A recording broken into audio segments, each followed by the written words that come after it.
Boa noite a todos e a todas. Quero já agradecer o pessoal que ficou aí esperando. Fizeram até piadinha que eu vi aqui no Face. Nós estamos demorando, na verdade, nós estávamos nos preparando aqui. Quero dizer que hoje nós temos uma live especial e iremos discutir. O X da questão hoje é qual é o futuro da Caixa. E participam dessa live aqui com a gente hoje. Eu estou brincando com eles aqui que só tem presidente aqui. Uns são ex e outros são presidentes. Então, participam conosco hoje para discutir sobre o futuro da Caixa. O ex-presidente Danilo de Castro, Jorge Matoso, Maria Fernanda, Jorge Hereda, Miriam Belchior e Gilberto Occhi. O ex-presidente Nelson, que também estaria conosco aqui hoje, justificou a sua ausência, dizendo que por uma questão inesperada de trabalho não vai poder participar. Temos conosco aqui também presidentes das entidades, né? Ana Cláudia, da Advocef, Maírton Neves, da FENAG, Marcelo, da Audi Caixa, Juliano, Social Caixa, o Geraldo, da ANEAC, o Sérgio Takemoto, da FENAI. Também hoje, vários canais estão compartilhando essa live, a FENAI, todas as entidades que eu disse aqui estão compartilhando, além do Recontaí, a PCF Rio de Janeiro, a PCF Pernambuco, a PCF São Paulo e várias outras entidades. Bom, hoje estamos aqui realizando um evento histórico. Nunca na história da Caixa, aí, desses 159 anos, se reuniu tantos ex-presidentes como hoje, nesse momento aqui. E é um momento fundamental para discutir o futuro da Caixa. Vivemos no país um processo de instabilidade social, política, uma crise sanitária sem precedentes, e, afinal, qual será o caminho que esse banco público centenário, uma das poucas instituições centenárias do Brasil, tomará no próximo período? Os bancos públicos têm exercido um importante papel na formação e no desenvolvimento do Estado brasileiro, destacando-se entre eles a Caixa. Ao longo dos 2 últimos séculos, foram responsáveis, Caixa e BB em especial, pela execução de políticas econômicas e sociais, políticas econômicas e sociais que mudaram a vida de milhões de brasileiros. Sobreviveram a diversos governos. Eu tenho o costume de dizer que a Caixa não pertence a um governo, a esse, o último, anterior. A Caixa pertence ao Estado brasileiro. Em vários momentos no decorrer de suas trajetórias centenárias, a Caixa e também o Banco do Brasil, apesar das suas diferenças, mostraram-se capazes de se transformar, adaptando-se às mudanças estruturais ocorridas no sistema bancário, e, com certeza, os ex-presidentes da Caixa aqui passaram por elas, por alguma dessas mudanças estruturais. Na economia, nas mudanças na economia, na sociedade, e esses bancos também sobreviveram à consolidação de novas regras de risco regulatórias, legais, nacionais e internacionais, ao mesmo tempo que se mostraram indispensáveis como bancos públicos. No caso aqui, o debate é sobre a Caixa, que é uma das instituições mais importantes do mundo, principalmente com relação à gestão de políticas públicas. Falar da sua construção é descrever um processo inovador e ousado. O único banco 100% público do país, a Caixa realiza, nesse momento em que estamos aqui, aquela que talvez seja a sua maior tarefa nesse seu período de existência: atender a praticamente metade da população brasileira em tempo recorde. 8 em cada 10 brasileiros estão passando pela Caixa nesse momento. Mais de 121 milhões de brasileiros estão recebendo na Caixa auxílio emergencial, fundo de garantia e uma série de outros benefícios.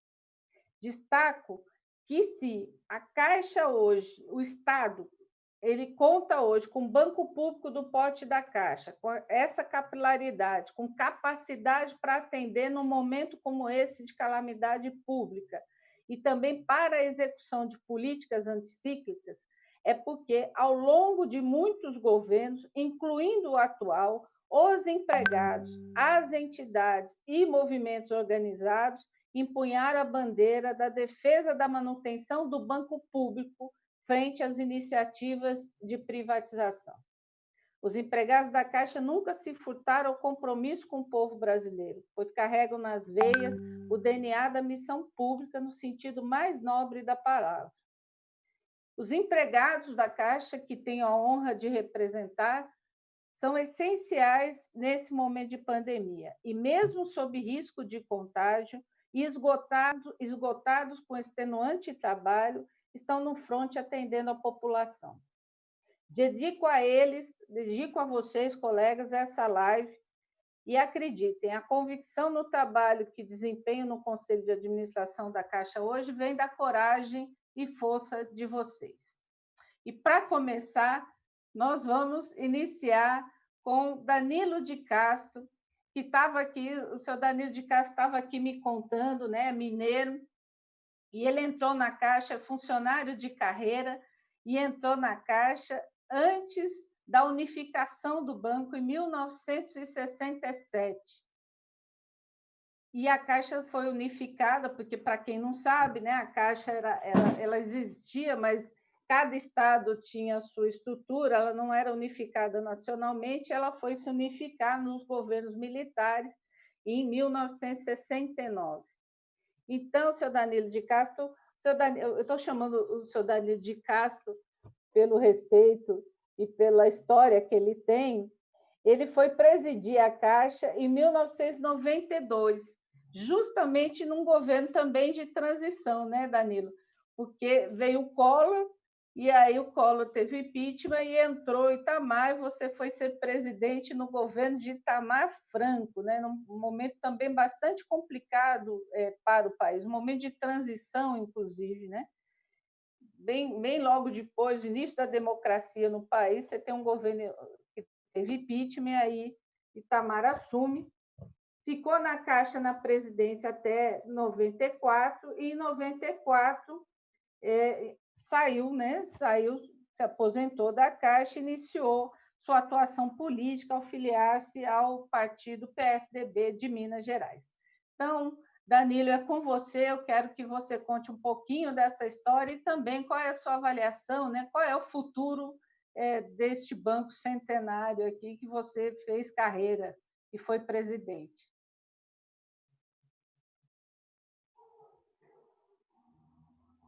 Precisa ligar o som, Danilo.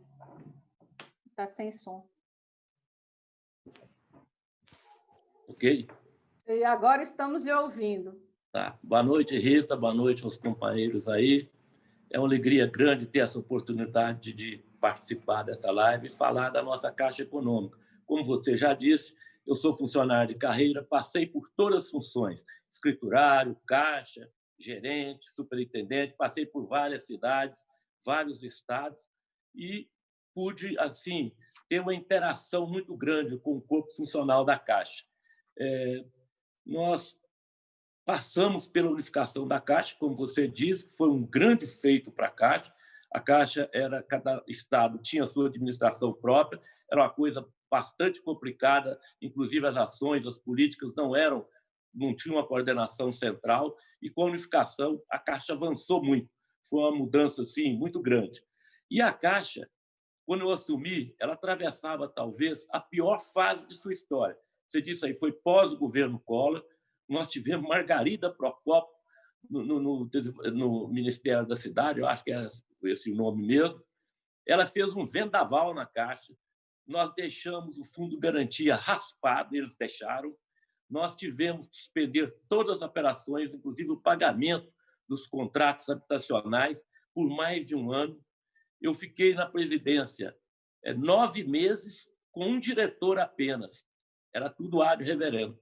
Eu fiquei com um diretor. E eu lembro que o primeiro contato que eu tive com o presidente Itamar Franco, depois que eu forçava muito para ver se nós saímos daquela situação, nós tínhamos um interbancário de 1,5 bi, variava 1,5 bi, 1,4 bi, 1,5 bi e pouco, e eu tinha que assinar aquela promissória todo dia, eu não podia viajar. Eu viajava, mas à tarde tinha que estar lá em Brasília para assinar aquela promissória. Então, era uma situação difícil demais. Quando fui com o ministro da Fazenda no Itamar, o ministro da Fazenda falou, olha, da época, falou, só tem uma solução para a Caixa, fechar. Aí o Itamar falou, eu falei, não, presidente, nós temos outras soluções. Você pode confiar que nós vamos encontrar o caminho. E o Itamar, falando em privatização, ele ficava louco, ele era contra. Aí ele falou comigo, não, eu não admito isso. Eu lembro muito bem da expressão dele. Se eu fechar a Caixa, o Severo Gomes vem cá puxar minha perna à noite. Porque o Severo Gomes tinha morrido um pouquinho antes e tinha sido colega de Itamar naquele desastre que morreu o Ulisses Guimarães. Então, foi uma história muito grande. Nós tivemos assim um esforço enorme, que eu contei com a participação efetiva do grupo de funcionários, para recuperar a Caixa. Tivemos que fechar tudo, viagem de funcionário, enfim, foi um governo com a mão dura. E, graças a Deus, tivemos muitas conquistas. Trouxemos o Credicar para a Caixa, o cartão de crédito, nós é que implementamos, tivemos aquela solução para os demitidos da greve, enfim, procuramos, dentro do contexto que nos era permitido, fazer o máximo para a Caixa. E hoje eu vejo a história da Caixa, uma história linda. A Caixa é uma das maiores instituições financeiras do mundo. Nós tivemos um presidente que passou mais tempo na Caixa, Gil Macieira, ele dizia que a Caixa é um banco diferente, que a Caixa é um banco com alma, entendeu? E é isso que nós vimos hoje. Você falou muito bem aí dos desafios que a Caixa teve. A Caixa encampou o BNH, que era um banco tão grande quanto ela, o Gilberto sabe muito bem disso aí, encampou as caixas estaduais. Aqui em Minas, na época, a Caixa Estadual tinha 3 vezes mais agências do que a federal. Nós encampamos isso tranquilamente. Teve a criação do crédito educativo, do PIS, a gestão do PIS foi uma gestão modelo, depois do FGTS, continuando o trabalho do BNH. Então, nós tivemos assim etapas muito importantes, grandes desafios que a Caixa soube cumprir e respondê-los muito bem. O futuro da Caixa, eu acho que hoje, nós temos que, em primeiro lugar, trabalhar para mantermos o atual estado da Caixa. Nós não podemos deixar a aprovação dessa 995, nós temos que lutar muito contra ela. Eu acho que cada funcionário da Caixa será um porta-voz junto à população, junto aos clientes, junto aos seus parentes, para evitar que essa medida seja votada. Eu acho que o que estão fazendo com a Caixa é ter uma covardia. E eu fico, Rita, pensando o seguinte, entra um presidente da Caixa agora e quer de preocupação dele com a Caixa, ele está com a preocupação de dar um retorno para o governo, de limpar a Caixa do Credicar, da loteria, quer dizer, coisas que funcionam hoje excelentes, coisas que são perfeitas em funcionamento. Está querendo destruir isso. E destruir o quê? Um tesouro que o governo tem, que é a Caixa, que tem um futuro maravilhoso, que pode ajudar o governo nas principais políticas públicas. A Caixa pode até ajudar a minimizar um pouquinho esse grande desastre da situação brasileira hoje, que é a desigualdade social. E a Caixa tem feito isso. Essa prova que a Caixa deu agora, de mais de 90 milhões de brasileiros passando pelas caixas, passando pelo seu banco digital, é um exemplo que o mundo tem que ver. Então, nós temos que defender a Caixa com muita força, com muito orgulho. A Caixa é uma instituição que nos merece todo o respeito. Eu, 32 anos, passei na Caixa, tive sacrificando minha família com mudanças constantes, mas hoje eu fico tranquilo, com a consciência tranquila de que tem cumprido tudo aquilo. E o meu filho hoje, depois que eu fui deputado por 3 mandatos, ele é deputado, está no 4º mandato, e é uma coisa que eu falo sempre com ele. O único pedido que eu te faço, defenda os interesses da Caixa, defenda os interesses do funcionário da Caixa, que é um grupo realmente exemplar. Eu conheço os funcionários da Caixa, conheço a Caixa, sei a luta dessas pessoas para fortificar, para manter a Caixa hoje, o que nós estamos mantendo. Eu acho que o futuro também, nós temos que abrir mais a parte comercial. A Caixa já teve uma parte comercial muito forte. Ela tinha um PAMIC, que era um dos maiores financiamentos só para pequena empresa. Então, acho que nós temos que voltar, incrementar o banco comercial para que dê respaldo para que a Caixa possa cada vez mais desempenhar essa função social. Muito obrigado, Rita, e um abraço a todos os colegas. Obrigado, Danilo. E o pessoal anotou aqui, viu, que seu filho é deputado, para pedir para votar contra a MP 995, que está ali atrás do Takemoto. Contra a MP 995. Não precisa Você nem pedir. anotou, né, Takemoto? Você anotou. Inclusive, ele já fez um discurso sobre isso. Ah, muito bem. Porque nós precisamos, de fato, unir forças, né, em prol do patrimônio público brasileiro, que é tão fundamental, né? Mas Não tem agora dúvida. nós vamos dar um salto, né? Se a década de 90 foi uma década profundamente difícil, e eu entrei na Caixa em 89, e a década de 90, por exemplo, os trabalhadores da Caixa, o patrimônio público foi privatizado, né? Vários bancos estaduais, um banco federalizado que foi o Meridional, várias empresas públicas estratégicas privatizadas, e na Caixa você teve um enxugamento drástico do banco, fechamento de agência. Na década de 90, nós perdemos mais de 10 mil trabalhadores sem contratação, sem reajuste, quer dizer, perda de direito, fechamento de agência. Eu lembro que a gente brincava dizendo que o Banco da Poupança era o Bradesco, né? Porque a Caixa perdeu o mercado, inclusive em poupança, que era uma marca dela. E aí veio 2003 e o Matoso assumiu a direção da Caixa com a tarefa com certeza, né, com a tarefa de repensar o banco, quer dizer, o que seria do banco a partir de um novo modelo, de um modelo de desenvolvimento, de um governo desenvolvimentista, né, que não focava no processo de privatização, ao contrário. Então, Jorge Matoso, economista, né, professor da Unicamp, consultor, foi presidente da Caixa justamente nesse período, né, entre 2003 e 2006, foi secretário municipal das prefeituras de São Paulo e São Bernardo, e nos últimos anos produziu, inclusive, vários artigos, né, falando da importância dos bancos públicos e da Caixa Federal. Então, Jorge Matoso, eu gostaria de saber a sua tarefa, né, a grandiosidade da sua tarefa em 2003, né, essa herança que você pegou, um pouco dessas dificuldades e o que é que você pensa, como é a discussão aqui hoje, né, o X da questão, qual é o futuro da Caixa na sua visão, inclusive como estudioso da questão. Maria Rita, obrigado pelo convite, parabéns pela iniciativa. Eu acho que é uma oportunidade única. Para mim, foi uma oportunidade única, apesar dos desafios muito grandes que, efetivamente, nós tivemos que enfrentar. Em 2003, a Caixa estava numa situação depauperada, né? Sem praticamente nenhuma das suas funções com empuxo, né? com força. Né? Qualquer coisa que você imaginar, a Caixa estava em situação extremamente depauperada. Né?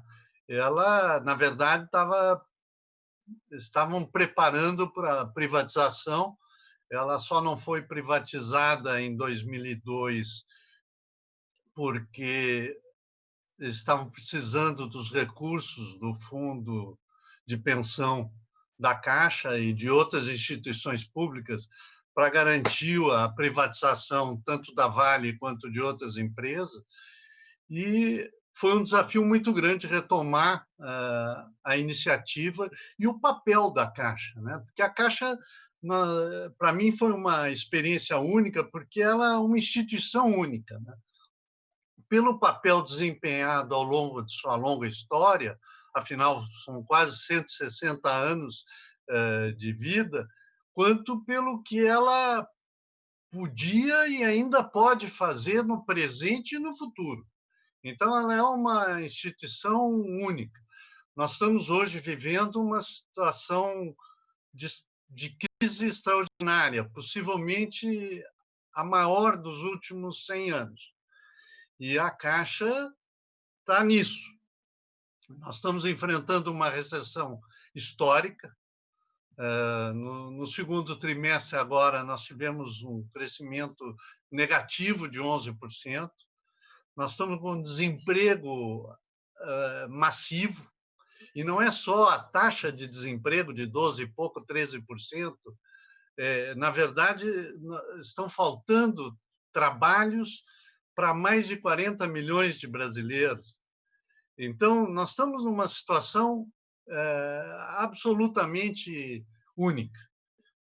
E nós temos um governo paralisado, que não toma iniciativas no sentido de reduzir a desigualdade, de reduzir o desemprego, de reduzir a pobreza e de garantir crescimento.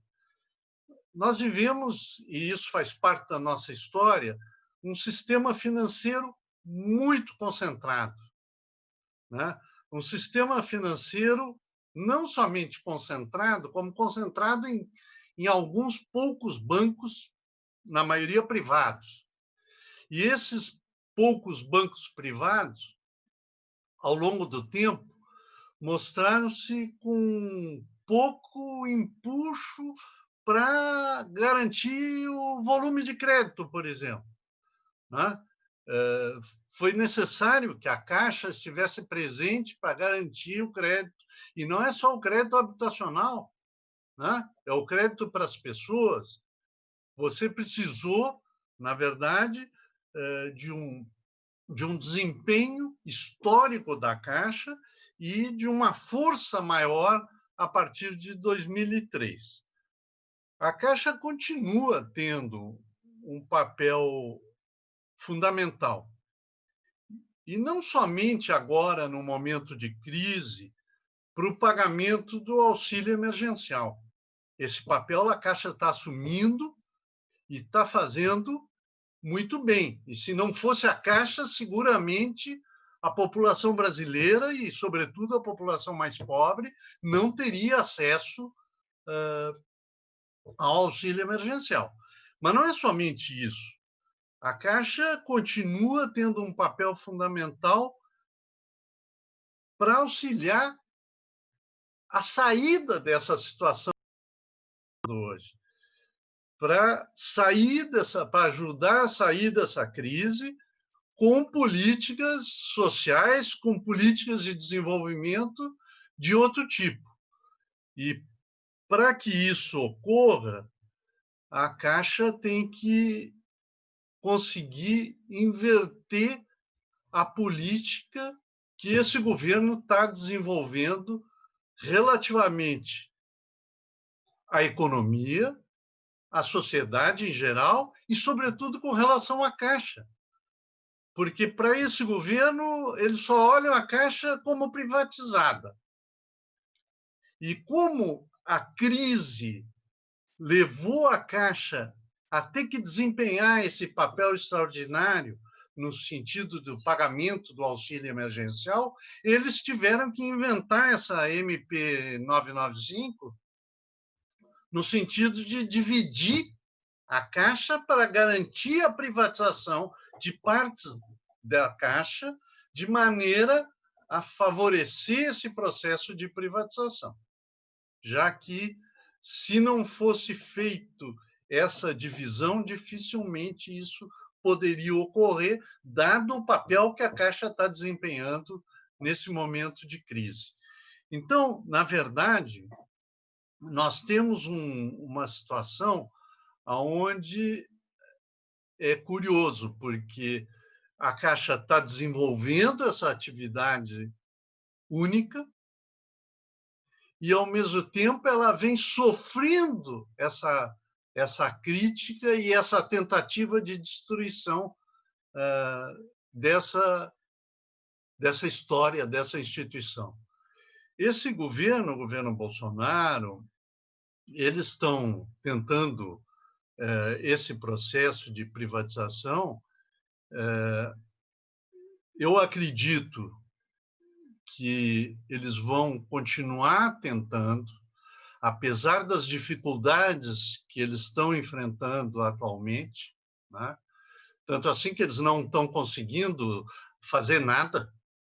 Eles falam que vão fazer uma política e não conseguem desenvolvê-la, né? Eles disseram que iam fazer uma política para a sociedade, apresentar ela nesses dias e não conseguiram. E você tem aí o teto de gastos que limita iniciativas desse governo. Portanto, os desafios continuam muito pesados para a Caixa e para a sociedade brasileira. E eu acredito que os funcionários da Caixa têm um papel muito importante no sentido de garantir e de mostrar o papel dessa instituição, mas a sociedade brasileira, o povo brasileiro, a população brasileira tem um papel também muito importante no sentido de impedir, no sentido de não permitir esse processo de privatização que afetaria a Caixa, mas também afetaria outras instituições, porque essa política de privatização do governo Bolsonaro, ela não visa somente a Caixa, ela visa o BNDES, ela visa outras instituições públicas. É isso. Maria Rita, espero que eu tenha podido levantar algumas questões. Obrigado. Eu que agradeço, Matoso, inclusive pela sua contribuição intelectual para esse debate, né, fomentando a partir de artigos. Pessoal, tem muita gente assistindo a gente, eu quero agradecer muito aí todo mundo que está com a gente aqui hoje nessa live, pedir para vocês compartilharem, deixarem sua mensagem. Esse, como eu disse aqui, é um momento histórico, né, reunir tantas personalidades num debate fundamental, que é fundamental para o país, né? Discutir o futuro de uma instituição pública da envergadura e com a expertise e capilaridade que tem a Caixa. Então, compartilhem, deixem sua mensagem e a gente fortaleçam, né, essa luta em defesa do patrimônio público brasileiro e da Caixa. Eu quero passar agora para a Maria Fernanda Coelho, que sucedeu, né, o Matoso. E Maria Fernanda foi, imagine, né, a primeira mulher presidenta da Caixa, e a Caixa hoje, não sei quantos anos ela tinha na sua época, mas hoje está com 159 anos, né? Foi a primeira mulher presidente da Caixa, e não só isso, foi a primeira mulher presidente de um banco, de um grande banco no Brasil. Infelizmente, é uma exceção ainda, né? Mesmo, por exemplo, lá na minha função no Conselho de Administração, só 8% das mulheres no Brasil ocupam funções em conselhos de administração, cargos executivos de empresa, seja pública ou privada. Então, Maria Fernanda é formada em jornalismo, pernambucana, né? Especializou-se em finanças empresariais, gestão pública, funcionária de carreira, assumiu a presidência da Caixa em março de 2006. Como presidente, conduziu o programa habitacional Minha Casa Minha Vida, que, se eu entendi, hoje ele se findou, né, para criar uma outra modalidade que nós precisamos avaliar, né? E financiou o programa Minha Casa Minha Vida, para as pessoas terem ideia, ele financiou a aquisição de mais de 1 milhão de moradias no Brasil desde a sua existência, e projetos ligados ao programa de aceleração do crescimento, que depois a Miriam vai falar, 4 milhões, né? Está errado o meu número, 4 milhões, é que no período da Maria Fernanda, no período da gestão da Maria Fernanda, foi 1 milhão de moradias, o programa inteiro foi 4 milhões, tem duas aqui que não me deixam mentir, Maria Fernanda que começou e Miriam que organizou isso a partir do Ministério e também depois da Caixa. Então, na gestão de Maria Fernanda, foi 1 milhão, deixou o cargo em 2011, quando aceitou o convite para representar o Brasil do Banco Interamericano de Desenvolvimento. Tá não errado. Aceitei, não. Não aceitou. Tá, olha, quem fez o seu currículo aqui está te dando crédito. Não tem problema, não tem problema. Bom, vai cedido ao Ministério das Relações Exteriores para atuar no projeto de cooperação Brasil-Venezuela no âmbito de um programa Gran Mission Vivenda, que objetiva a construção, né, naquele período, de construção de moradias também, tá certo? Então, Maria Fernanda, é com você. Eu quero saber como foi essa experiência, porque, de fato, é uma exceção ser mulher, e como você é uma pessoa que ainda atua, né? Quer dizer, está lá no consórcio, não está aqui, né? No consórcio do Nordeste, quer dizer, tem uma visão, um compromisso com essa questão pública, com o desenvolvimento do Brasil. Qual é a sua visão com relação ao momento que a Caixa vive e o seu futuro, né? O que esperar desse futuro e o que fazer, talvez a pergunta seja o que fazer para que a Caixa tenha futuro, né? Com você, Maria Fernanda. Bom, obrigada, Rita. Cumprimentar, né, os colegas, os ex-presidentes, o senhor Danilo, Matoso, Jorge Hereda, Miriam, Gilberto, cumprimentar também as lideranças que estão conosco, Maírton, Ana Cláudia, Marcelo, Takemoto, Juliano, Geraldo. Muito bom ver essa geração assim de lideranças e de militantes da Caixa, né? Então, muito bacana encontrá-los. Cumprimentar todos os que estão aqui conosco, que nos escutam. Rita, eu queria, antes da gente iniciar, fazer uma breve lembrança, uma lembrança dolorosa, né, que é trazer a dor de muitas famílias, né, que perderam seus entes queridos por conta da pandemia do Covid. E a gente sabe que vários colegas na Caixa, né, nós tivemos a perda de colegas e de muitos parentes. Então, me solidarizar com essas famílias. Veja, eu penso que quando a gente se refere à nossa experiência na Caixa, né, foram 28 anos na Caixa, o trabalho na Caixa ele nos permite ter um contato assim com as verdadeiras necessidades das pessoas, né? Então, o Brasil é extremamente diverso, né? A diversidade, né, nas regiões sociais, enfim. Mas nós temos muitos milhões de pessoas cujas necessidades elas são necessidades de sobrevivência. Então, você tem a necessidade de ter um teto para morar, de ter trabalho, alimentação, de ter segurança para a família, né? E aí eu acho que, nesse momento, eu queria trazer uma lembrança, que para mim foi uma lembrança muito marcante no período que tive na presidência da Caixa, nos 5 anos, que foi numa entrega de uma das inúmeras entregas que a gente fez com o presidente Lula, habitacionais, onde, quando chegamos no conjunto habitacional, você tinha uma exposição de cartazes e desenhos das crianças, dos filhos, né, dos moradores que estavam acessando, estavam, né, recebendo pela primeira vez a chave da moradia. E os desenhos eram assim, eram a moradia antiga e a moradia nova. E então, na moradia nova, tinha um dos desenhos que estava lá, coloridinho, né, a casa, o conjunto habitacional, tudo.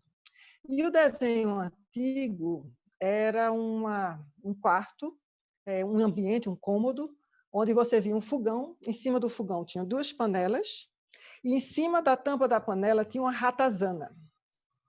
E era um rato enorme no desenho. Então, assim, aquilo ali foi uma das coisas, sim, muitas coisas na Caixa me marcaram muito, mas aquilo, para mim, tem uma simbologia muito importante, que é a importância de você ter uma instituição como a Caixa e de você ter um governo que pensou políticas públicas que puderam responder a essas necessidades que estavam colocadas. Então, você citou Minha Casa Minha Vida, de fato o número é esse, né? Foram 1 milhão de contratações, né? Depois de lançado o programa Minha Casa Minha Vida, foram mais de 4 milhões de contratações, né, ao longo do programa. Mas, assim, isso que nos demonstra que da importância de você ter uma instituição como a Caixa, não é? E dela ser 100% pública. Por quê? Porque o senhor Danilo, inclusive, comentou, né, da desigualdade social, é de você ser uma operadora das políticas públicas federais, não é? E você tem uma situação de crise que a gente vive hoje, que é uma crise, como disse o Matoso, né, talvez a mais profunda que a gente já viveu, porque é uma crise que ela começa como uma crise sanitária, e ela tem um impacto muito grande na economia, e no Brasil, ela vamos dizer assim, ela abraça praticamente todos os segmentos. Então, você tem uma crise no âmbito social, na área de saúde, na área ambiental, na área das relações que a gente tem tido, não é, no âmbito da sociedade. Então, é muito sério, né? E a Caixa tem uma condição de dar respostas, não é? Ou seja, da garantia dos empregos, por exemplo, não é? A gente sabe da capacidade geradora da garantia de emprego quando você tem uma oferta de crédito adequada. Isso aconteceu na crise em 2008. Não é? Então, naquele momento, em 2008, nós tivemos a atuação dos bancos públicos, que demonstrou o acerto da estratégia do governo federal ao trabalhar com os bancos, tanto a Caixa quanto o Banco do Brasil, o BNDES, onde nós, bancos públicos, crescemos mais de 12 pontos percentuais na oferta do crédito, enquanto os bancos privados tiveram uma retração de 9 pontos percentuais.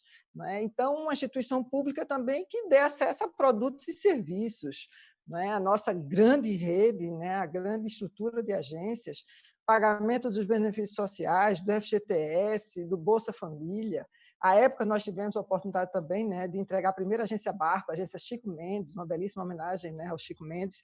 Foi inaugurada em janeiro de 2011, atendendo 11 municípios, mais de 300 mil habitantes ali na região do Amazonas. Então, questões extremamente inovadoras que foram colocadas por um banco público. Você já citou, aí, inclusive na abertura agora do nosso evento, você escreveu, inclusive, um artigo sobre isso, no qual você citou esse número que foi dito. Nesse momento agora da pandemia, com auxílio emergencial, você teve 8 em cada 10 brasileiros, eles foram e acessaram algum tipo de produto da Caixa. Então, isso, para mim, deixa muito claro a importância. Só que o que a gente está vendo hoje?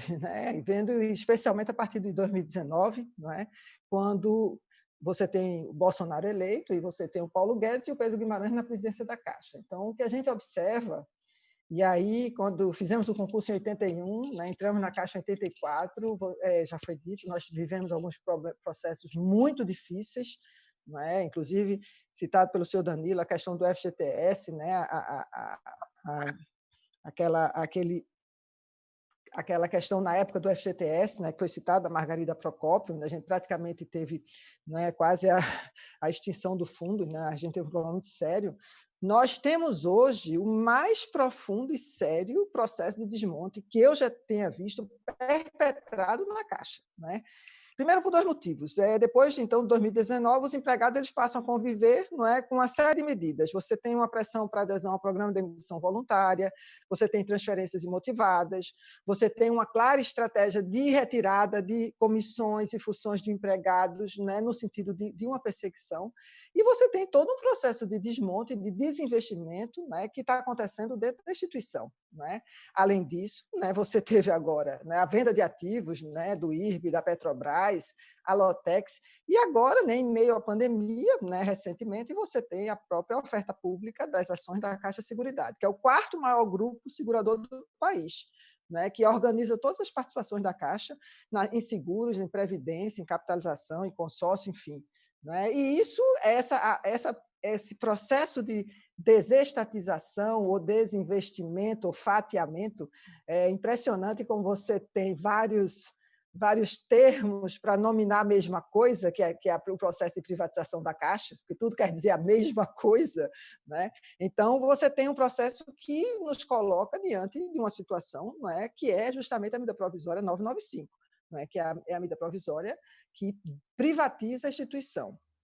Então, veja, eu penso o seguinte, não há como a gente pensar em retomada da economia sem você ter política pública adequada que busque reduzir as desigualdades, sem você ter crédito para as empresas, crédito para as famílias, sem um banco público com as credenciais da Caixa, com a sua capilaridade, com um corpo técnico qualificado. Essa é uma condição para que a gente possa, de fato, vir a ter um processo de superação da crise que estamos vivendo. Hoje a gente tem, já foi citado aqui, você tem quase 9 milhões de empregos perdidos entre abril e junho. Pela primeira vez na história do país, a gente tem, desde que tem a série histórica, tem mais gente sem trabalhar do que trabalhando no Brasil. Então, para mim, o processo de privatização da Caixa significa a gente abdicar do futuro. Mas não é o futuro apenas o futuro dos empregados da Caixa, é o futuro do país. É o futuro do país numa condição de soberania, numa condição de conseguir superar essa realidade que a gente está vivendo. Então, o que é que eu penso? Aí já indo para o meu encerramento, que, veja, a nossa história é uma história que diz que as conquistas que a gente só teve porque houve muita mobilização, porque houve muita luta, porque houve muita resistência, porque houve muita organização. Então, eu diria que 2 palavras sintetizam o desafio que a gente vive nesse momento dentro da Caixa, que são justamente essas 2, para que a gente possa continuar a ter a Caixa 100% pública, para que a gente possa fazer a defesa dela. né? A primeira palavra, então, seria resistência. É possível, não tenho dúvida nenhuma, nós todos resistirmos, né? E isso vai depender muito de cada um e cada uma. Cada um dos empregados hoje da Caixa, dos aposentados, né? Para que a gente consiga superar um processo de atomização, e aí a pandemia não tem jeito, né? Então você tem, de fato, o isolamento social necessário, né? Usemos máscaras todos, né? E há muitas maneiras da gente resistir, né? Cada um de nós pode trabalhar a sua, seja virtual, nas redes sociais, no contato com os colegas, e principalmente, né, no caso dos colegas que estão na ativa, que estão nas agências, com os clientes. Isso é muito importante que a gente tenha, porque, veja, eu não tenho dúvida nenhuma que a população tem clareza em relação à importância da Caixa, né? E talvez o auxílio emergencial, e já foi o pagamento do FGTS há alguns anos atrás, demonstrou essa importância. Mas é muito importante que a cada dia a gente reforce mais isso. E o segundo desafio, ou seja, as duas grandes palavras, a resistência, o segundo é a organização. Por que a organização?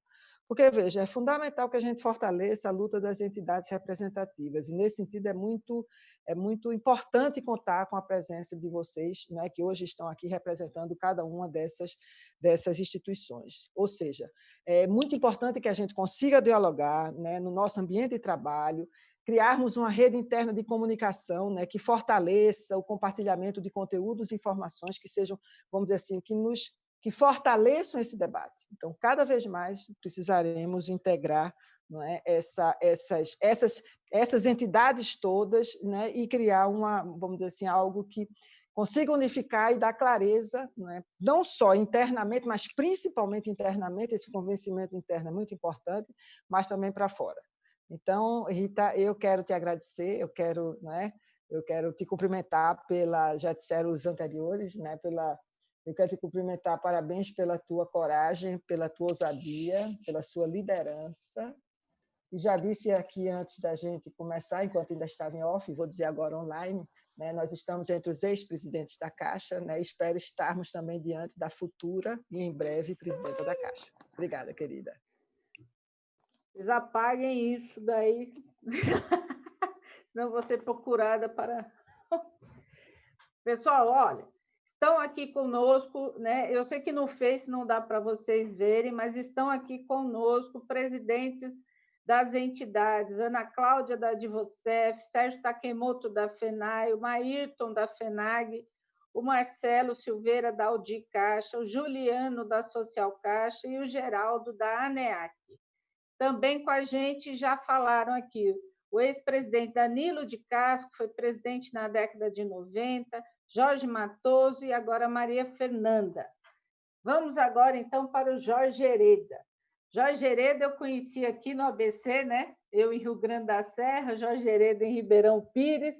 Jorge Hereda é arquiteto, mestre em arquitetura e urbanismo, atuou em várias secretarias, né? Inclusive aqui na nossa região, minha, né? Porque agora é minha, né? Só eu estou aqui, né? Na região do ABC paulista, e foi presidente, assumiu a presidência da Caixa em 2011, né? Depois saiu em 2015, tornou-se secretário estadual de Desenvolvimento Econômico na Bahia, onde atua hoje em outra área também lá no governo da Bahia. O Jorge Hereda, o mais interessante é que você não é um empregado de carreira da Caixa, mas os empregados da Caixa falam muito de você, né? Tinham uma admiração grande pela sua gestão. A impressão que eu tive é que houve uma grande sintonia entre você e a Caixa, né? Então, como é que você viu isso, né? Qual foi o seu grande desafio nessa gestão que você pegou da Maria Fernanda, né? Já no momento a Caixa um pouco mais estruturada do que quando o Matoso entrou lá em 2003, e o que você pensa, né? Como é que nós vamos fazer para que a Caixa tenha futuro, né?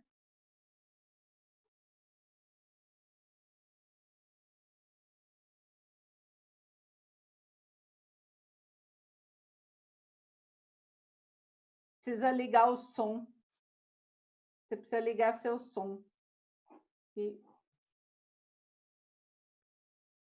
Pronto? É isso, agora estamos lhe ouvindo. Bom, boa noite, Rita.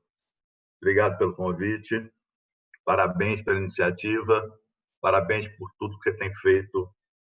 Quase que num trabalho assim, de uma pessoa, mas com um impacto impressionante. Eu te sigo nas redes e te vejo atuando com muita garra. Eu acho que te vi você entrando no Conselho de Administração da Caixa, na época, e realmente você foi feita para isso. É impressionante como você consegue entender o que está acontecendo, como você se mobiliza, como você é atuante. Parabéns mesmo. Eu estou fazendo coro com a Fernanda para você ser a próxima também. Deixa o Bolsonaro ouvir isso, hein? Bolsonaro. Olha, minha mãe sempre me dizia: meu filho, não há mal que sempre dure, nem bem que nunca acabe. Então, Bolsonaro passa.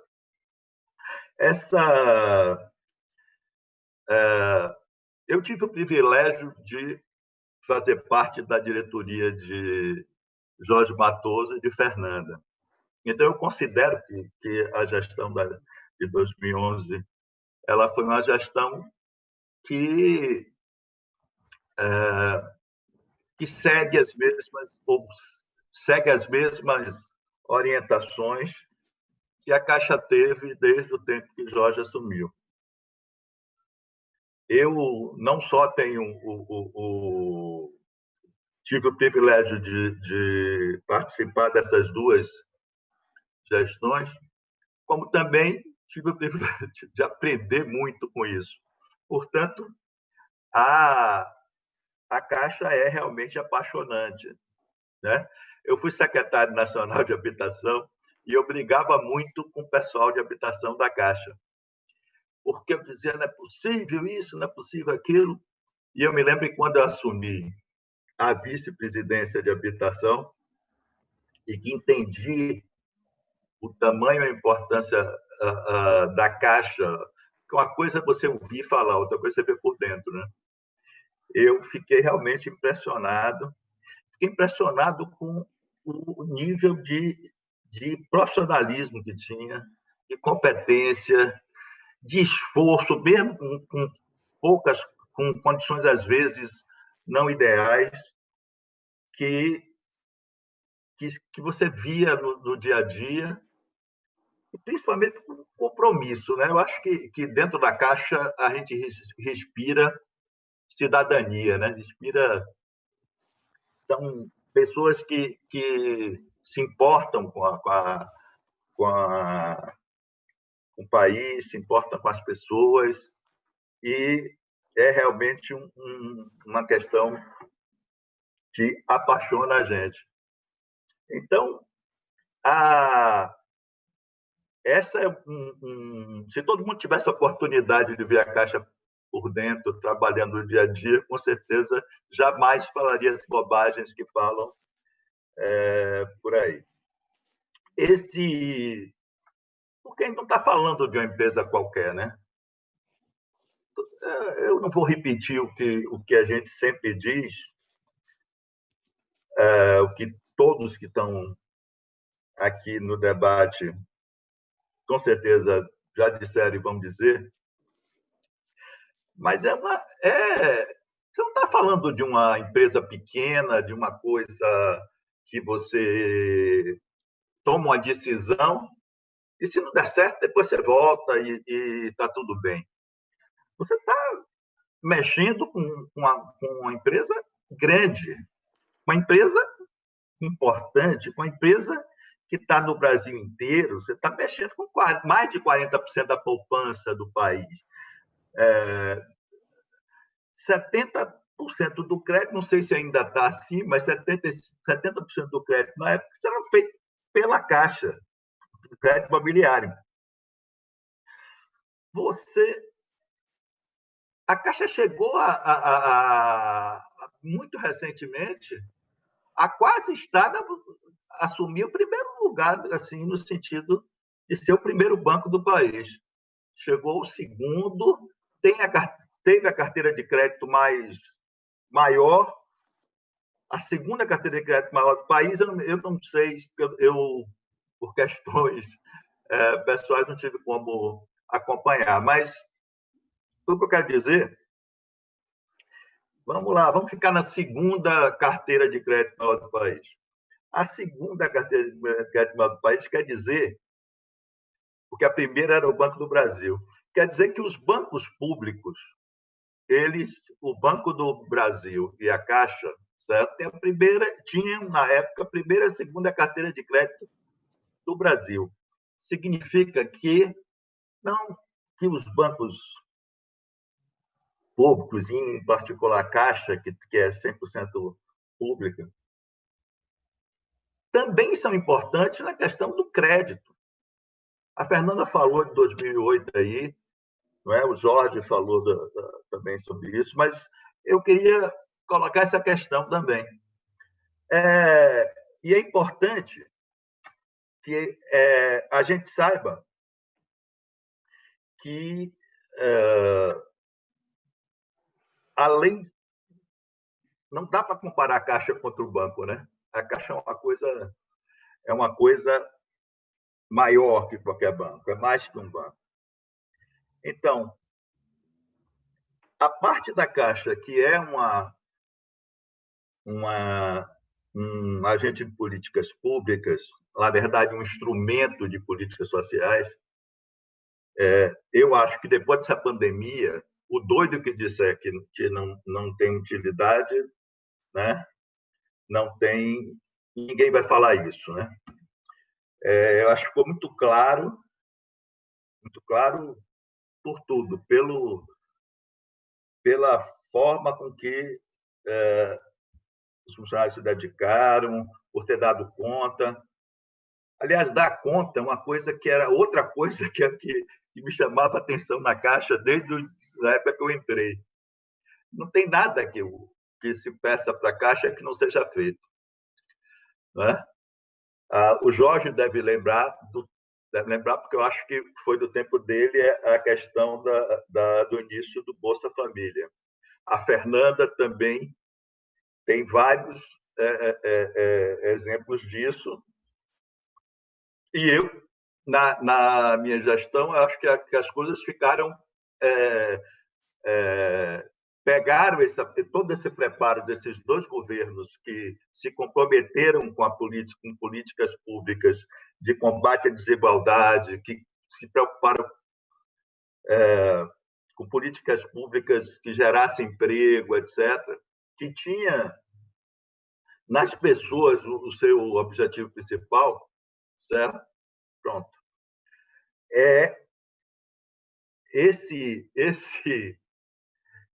Esse talvez seja o que mais possibilitou a gente conseguir uma Caixa maior e com mais respostas. Eu só queria dar um exemplozinho da importância da Caixa também dessa parte comercial. Eu sei que eu posso passar do tempo, mas é uma coisinha só. Eu me lembro que uma das coisas que a gente resolveu como estratégia era completar, que já vinha antes, mas era completar o portfólio da Caixa. Então, portanto, nós entramos em todos os produtos que a gente não tinha para discutir para poder fidelizar os clientes. E uma das coisas que eu mais ouvia dezenas de vezes dos mais diferentes interlocutores, muito das pessoas do mercado, mas muitos também que não eram do mercado, porque a Caixa vai se meter nisso? Não, a Caixa tem que ficar lá só na parte de habitação e na parte de políticas públicas. Isso não é papel para a Caixa, etc, etc. E a gente encarou e fez concorrência e ganhou a briga com relação a isso também. Eu estou falando isso porque o Jorge falou da concentração do mercado bancário do Brasil. E é verdade, 5 bancos fazem mais de 80% das transações no país. Isso, para todos nós, clientes de banco, é horrível. É uma coisa terrível. Então, então, você tem um banco que tem esse potencial de conseguir incomodar essa rede concentrada de bancos, é a possibilidade de se regular esse mercado, como foi feito em algumas vezes pela Caixa. Então, a Caixa também é um instrumento para regular esse mercado concentrado. E, bom, eu vou concluir dizendo que o futuro da Caixa eu acho que está linkado muito ao futuro do Brasil, de todos nós. E a gente tem muito o que resistir e muito o que se mobilizar para que esse país não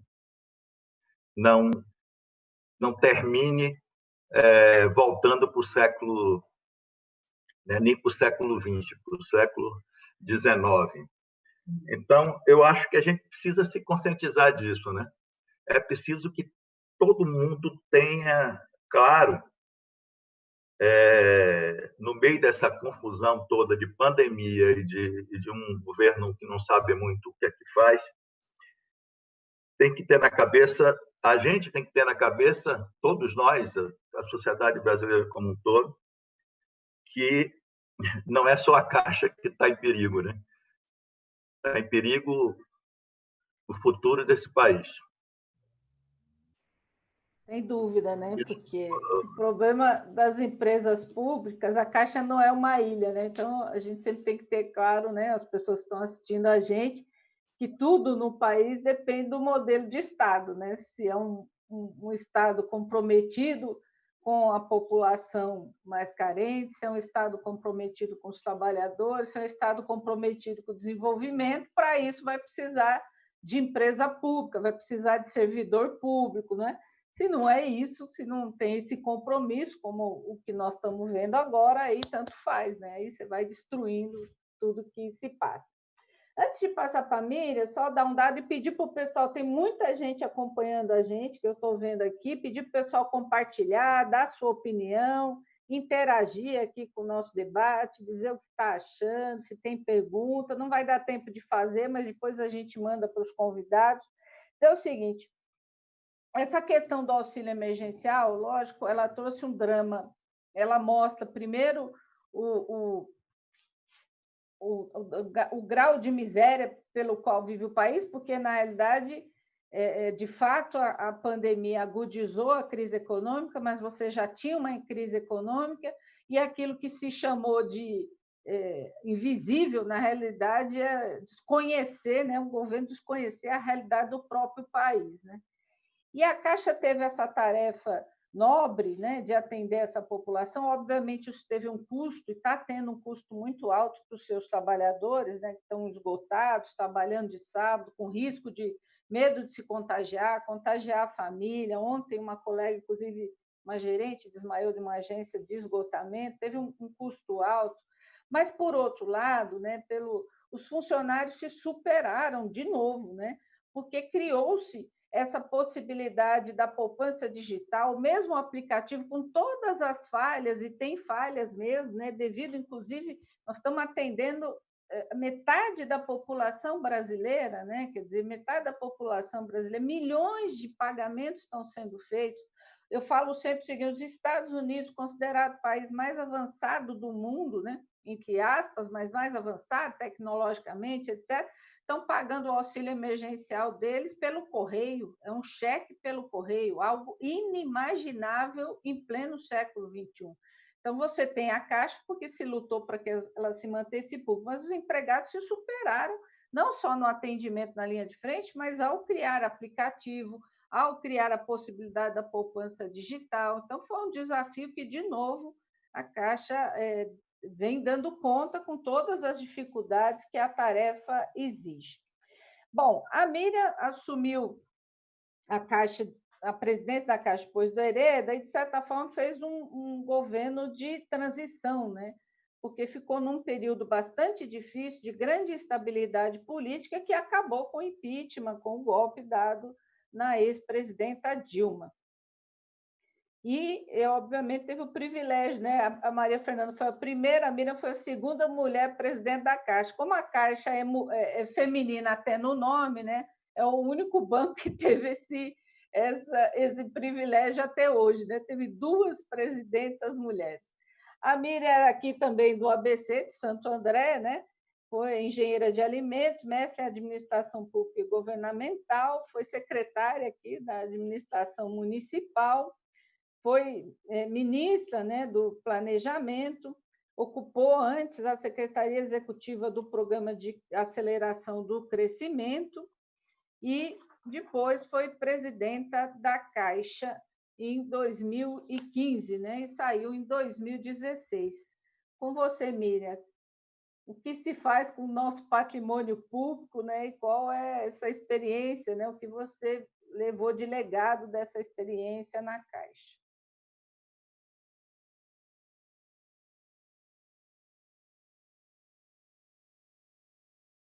Está sem som. Precisa ligar o som. Ninguém está te ouvindo. Pessoal, compartilha aí a nossa live, curta, dê sua opinião. Vamos defender a Caixa, né? Todos nós. Continua sem som, tem que ligar isso. Agora acho que sai. Então, boa noite a todos. Queria, em primeiro lugar, saudar a iniciativa da Rita de articular essa atividade com os ex-presidentes da Caixa, nesse momento tão importante para o futuro da instituição.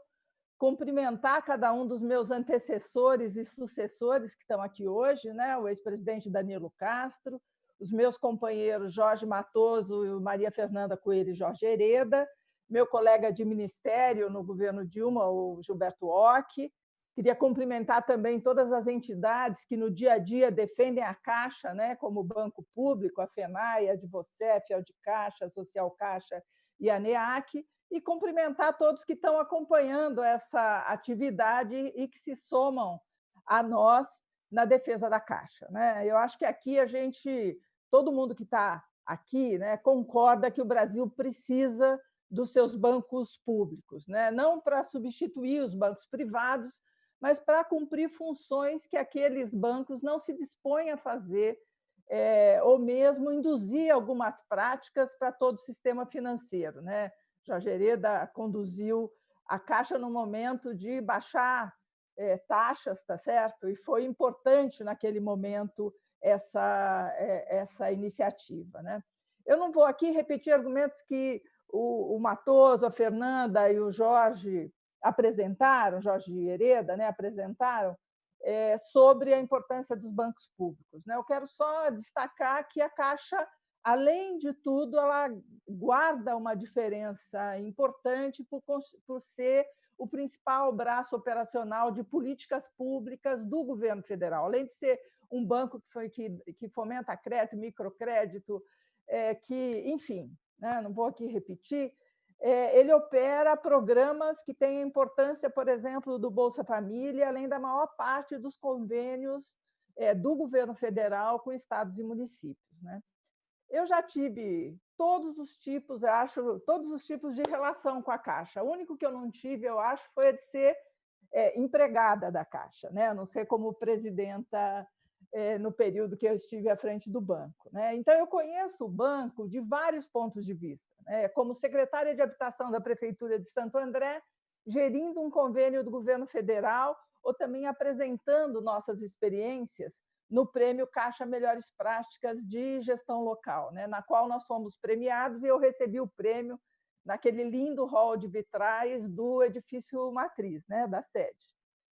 Também como gestora federal, que discutiu com o banco a operacionalização de programas como Bolsa Família, na época do Matoso, né? O PAC, o Minha Casa Minha Vida, com o Jorge Hereda e com a Maria Fernanda, entre muitos outros programas federais que a Caixa acaba operacionalizando, né? E por isso eu conheci a disponibilidade da equipe técnica do banco para realizar a melhor operacionalização das políticas federais, né? Como presidenta do banco, eu tive a oportunidade de conhecer ele por dentro, aí muito mais claramente, e identificar o tempo todo, uma coisa que o Jorge também já falou, Jorge Hereda, que para mim ele não é Hereda, é Jorge, o tempo todo o enorme compromisso dos seus empregados com a instituição e com o interesse nacional. E hoje, como correntista do banco, né, que vê a todo momento a capacidade da Caixa ser colocada à prova, seja para o saque excepcional do Fundo de Garantia ou do auxílio emergencial agora no período de pandemia, né? E sempre se sair muito bem nessas tarefas, né? Desde o golpe de 16 contra a presidenta Dilma, todos os bancos públicos têm sofrido restrições para cumprir suas funções, né? E um dos principais ataques tem sido a descapitalização dos bancos públicos, né? Que afeta a sua capacidade de cumprir a finalidade de fornecer crédito às pessoas e às empresas. E a Caixa, me parece que foi especialmente sufocada desde 2016. Ainda no governo Temer, tentou-se fazer privatização de parte do banco sem aprovação do Congresso Nacional, mas a área jurídica da Caixa demonstrou por A mais B que era necessária a aprovação de lei e a iniciativa não foi adiante.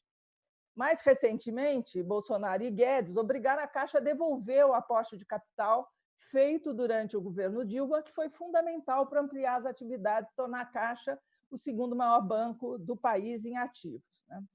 Agora, esse governo, que quer entregar o patrimônio do brasileiro ao setor privado nacional e internacional, editou MP 995, que, na prática, pode privatizar completamente a Caixa. Essa medida provisória é um passa-moleque do governo nos outros dois poderes da República, né? Primeiro, que ele contraria o centro da decisão do STF e, além disso, a MP, na verdade, se constitui, né? O governo gerou um enorme cheque em branco para si próprio sem aprovação do Congresso, né? Pois, como todo mundo sabe, né, o conteúdo de uma MP vale a partir da sua edição. Então, eu queria saber o que é que eles fariam, né? Como é que eles iam fazer o pagamento do auxílio emergencial sem a expertise da Caixa? Como é que ia ser com os bancos privados? Como é que eles iam fazer o Minha Casa Minha Vida, o Bolsa Família e tantas outras políticas importantes para o povo brasileiro? E eu respondo, eles não fariam, né? Eles não fariam porque essas questões não estão no leque de preocupações desse governo. Ele foi obrigado a fazer auxílio emergencial, né? Nós começamos, os partidos de oposição começaram a fazer essas propostas lá no Congresso, o Congresso assumiu para si essa decisão e obrigou o governo a fazer auxílio emergencial.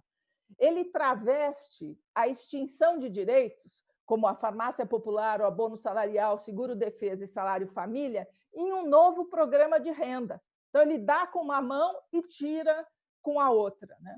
Ele lança hoje um programa fake de habitação. A especialidade desse governo é fazer fake, né? Então, é um programa fake de habitação, que vai ter um efeito insignificante, né? E eu acho que o palco da cerimônia diz tudo sobre esse governo, né? Quem é que falou na cerimônia? A FEBRABAN. Quem é que não falou? O setor da construção civil. Como é que eu faço um lançamento de um programa de habitação em que o setor da construção civil não está no centro do programa? Sobre o acesso à habitação, o programa fake lançado só trata da redução dos juros para financiamento. Mas, gente, 80% do déficit habitacional se concentra em famílias com renda até R$ 1.800, que não têm renda para fazer financiamento habitacional. Não adianta baixar o juro. Se eu não der subsídio maior, não viabilizo o financiamento. As pessoas são trabalhadores informais, têm dificuldade de ter comprovação de renda. Ou seja, para os pobres, eles não propuseram nada nesse programa. Só para ver a diferença do Minha Casa Minha Vida para esse programa fake, né? Nós contratamos em 7 anos 4.250.000 casas e entregamos 2.700.000. Metade do contratado, ou cerca de 2 milhões, era para renda, para as famílias com renda até R$ 1.800. Onde está o déficit habitacional? Eles zeraram a contratação de unidades do Minha Casa Minha Vida, faixa 1, em 2019, né, para baixa renda. Até as 100 mil unidades que estavam em andamento, eles paralisaram, não retomaram as obras. Ou seja, a diferença é brutal entre o Minha Casa Minha Vida e esse programa fake. Os empregados da Caixa têm resistido a todos os ataques que a Caixa tem sofrido depois do golpe. Eles reelegeram, por exemplo, para o Conselho de Administração, uma sindicalista, a Rita Serrano, com 80% dos votos, dando um sinal claro da posição dos empregados do banco a Guedes e Bolsonaro. Da mesma forma, 50 entidades já se mobilizaram contra a medida provisória 995 e 6 partidos, o PT à frente, entraram com a ADIM no Supremo Tribunal Federal. Eu acredito que essa luta está só começando. Ela vai ser árdua, mas acredito que ela pode ser vitoriosa se nos articularmos fortemente no banco, na sociedade e no Congresso Nacional. É nosso dever defender a Caixa e os demais bancos públicos. Caso contrário, quem vai perder é todo o setor produtivo e a população brasileira. Obrigado, Miriam. Eu vou passar para o Gilberto Occhi.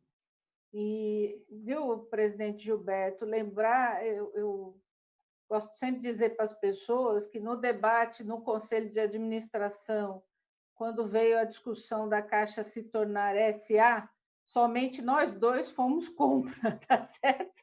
Então, se teve um embate que passou pelo Conselho, né, que envolvia mudar a configuração do banco e fragilizá-lo, né, esse debate aconteceu em 2017, né, foi por ali esse debate, agora está, por exemplo, a MP está no Congresso, e nós conseguimos, sendo minoria, não é isso, barrar esse debate. Obviamente, teve todo um esforço e um trabalho que as entidades que estão aqui hoje, além das entidades aqui, as entidades sindicais fizeram, foi uma batalha grande, mas dentro do Conselho, se não fosse a posição nossa contrária, com certeza isso teria sido aprovado. Então, com isso, eu anuncio aqui o Gilberto Occhi, ele é empregado de carreira da Caixa, foi advogado, foi ministro da Integração Nacional no segundo mandato da presidenta Dilma e foi também vice-presidente de governo na Caixa antes de ser presidente do banco, assumiu a presidência